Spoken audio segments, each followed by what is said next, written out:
అల్లు అర్జున్ హీరోగా దర్శకుడు సుకుమార్ తెరకెక్కించిన పాన్ ఇండియా మూవీ పుష్ప 2. ఈ సినిమాని పరుచూరి గోపాలకృష్ణ విశ్లేషించారు. భారతీయ సినీ చరిత్రలో వసూళ్ల పరంగా పలు రికార్డులు సృష్టించిన చిత్రం పుష్ప 2. అల్లు అర్జున్ హీరోగా సుకుమార్ తెరకెక్కించిన ఈ సినిమా ప్రస్తుతం ఓటీటీ, నెట్ఫ్లిక్స్ లో స్ట్రీమింగ్ అవుతున్న సంగతి తెలిసిందే. ప్రముఖ రచయిత పరుచూరి గోపాలకృష్ణ సినిమాపై తన అభిప్రాయం వ్యక్తం చేశారు. ఆ సంగతులు ఆయన మాటల్లోనే. సుకుమార్ని అభినందించేందుకు ఫోన్ చేస్తే ఎలా ఉంది సర్ సినిమా అని అడిగాడు. కాడిని ఓ వైపు నువ్వు, మరోవైపు అల్లు అర్జున్ మోస్తే ఆ బరువంతా ఎలా ముందుకెళ్తుందో అలా ఉందయ్యా అని చెప్పా. అల్లు అర్జున్ అంతటి మాస్ హీరోని వేలాడదీస్తూ ఓపెనింగ్ షాట్ చేయడంతో ప్రేక్షకులు తప్పకుండా థ్రిల్ అయి ఉంటారు. హీరో అలా ఇరుక్కుపోవడానికి ప్రధాన కారణం డబ్బు.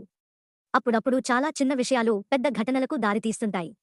అలా ఓ సిల్లీ రీజన్ దాదాపు 3 గంటల 40 నిమిషాలు సినిమాకి కారణమైంది. ముఖ్యమంత్రితో ఫోటో దిగు అని హీరోని కోరడం, హీరో వెళ్లి ముఖ్యమంత్రితో ఫోటో దిగాలని చెప్పగా అందుకు ఆయన నీలాంటి వాళ్లతో మేం ఫోటోలు దిగకూడదయ్యా అని చెబుతాడు. దాంతో హీరో అవమానానికి గురవుతాడు. కానీ భార్య ఎదుట తలదించుకోవాల్సిన పరిస్థితి రావడంతో ఆ ముఖ్యమంత్రినే పదవి వైదొలిగేలా చేసి ఆ పదవిలో రావు రమేష్ని కూర్చోపెట్టే వరకు వెళ్లాడు. సీఎం హీరోని అవమానించాడు కాబట్టే హీరో ముఖ్యమంత్రి మధ్య ప్రధానంగా కథ సాగలేదు. ఇంటి పేరు విషయంలోనూ హీరో అవమానాలు ఎదుర్కొంటుంటాడు. ఇందులోని పోలీసు అధికారి ఫహాద్ ఫాజిల్ విలన్ కాదు. పుష్పరాజ్ ప్రతినాయకుడిలాంటి హీరో పుష్పరాజ్ పై పగతో పనులు చేశాడు కాబట్టి ఆయన నెగటివ్గా కనిపించాడు. పోలీసు వ్యవస్థ సక్రమంగా ఉంటే అక్కడ స్మగ్లింగ్ జరగదు.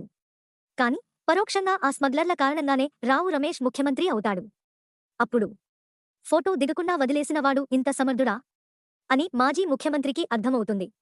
షెకావత్, ఫహాద్ కి పుష్ప సారీ చెప్పే సన్నివేశంలో నేను బోల్తాపడ్డా. క్షమాపణ చెప్పకుండా అక్కడ వేరే ఏదో ప్లాన్ చేస్తారేమో అనుకున్నా. కథానాయకుడి పాత్ర ఓడిపోయేలా దర్శకులు డిజైన్ చేయరు. కానీ పుష్పరాజ్ ప్రతినాయకుడైన హీరో ధర్మం చేసేవాడు. క్షమాపణ చెబితే ప్రేక్షకులు తట్టుకోలేరు. ఇందులో హీరో స్మగ్లర్ కాబట్టి అంగీకరించగలిగారు. ఒకానొక సమయంలో అసహనానికి గురైన షెకావత్ తాను పట్టుకున్న ఎర్రచందనం దుంగలను తగలబెడతాడు. అక్కడ నుంచి బ్రహ్మాజీ బయటకొచ్చిన షెకావత్ లోపలే ఉంటాడు. చాలా తెలివిగా లాంగ్ షాట్తో చూపించావు. షెకావత్ కూడా బయటకు వచ్చి అదంతా తగలబెట్టి ఉంటాడు అని నేను చెప్పగానే సుకుమార్ నవ్వాడు. బహుశా ఆయన అలానే ప్లాన్ చేసి ఉండొచ్చు. ఎందుకంటే అంతటి విలన్ సింపుల్గా ఆత్మాహుతి చేసుకోడు. అల్లు అర్జున్ లేడీ గెటప్పులో అద్భుతంగా నటించాడు. రష్మిక తన పాత్రలోని బరువుని మోసుకెళ్లింది. మ్యూజిక్, రీ రికార్డింగ్ అద్భుతం.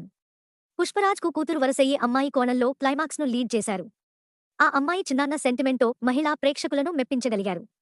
ఇది డైరెక్టర్ క్రెడిట్. ఇంకేముంది, పుష్ప 1 అయిపోంది, పుష్ప 2 అయిపోయింది అని అనుకున్న ప్రేక్షకుల్లో లాస్ట్ షాట్తో తదుపరి సినిమాపై ఆసక్తి రేకెత్తించారు అని వివరించారు.